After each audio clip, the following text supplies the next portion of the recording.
Alam nyo ba kung saan ang pinaka-crowded at pinakabuhay na buhay tuwing gabi dito sa Seoul? Tara, samahan niyo ako sa tatlong sikat na night spots, Itaewon, Hongdae, at Myeongdong. Unahin natin ang Itaewon. Dito nagtatagpo ang iba't ibang lahi at kultura, parang mini-international town sa puso ng Seoul. Bars, clubs, at restaurants mula sa iba't ibang bansa ang makikita mo rito. Kung hanap mo ay nightlife at social vibe, siguradong mabubusog ka sa ingay at sayawan ng Itaewon. Susunod naman, Hongdae.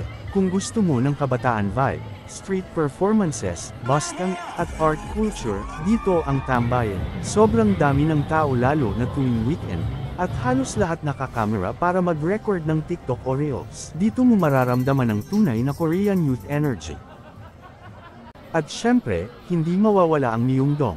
Kahit gabi na, siksikan pa rin sa mga food stalls, cosmetics shops, at fashion stores. Isa ito sa pinaka-crowded na shopping street sa Seoul. Kung mahilig ka sa street food, dito ka mabubusog sa tteokbokki, hotdog, at mga skewers. Itaewon para sa nightlife, Hongdae para sa youth vibe, at Myeongdong para sa shopping at street food. Tatlong magkaibang experience, pero lahat sulit sa gabi dito sa Seoul. Ako si Mang Jose na nagsasabing, di bale nang mapagod, basta nakagala.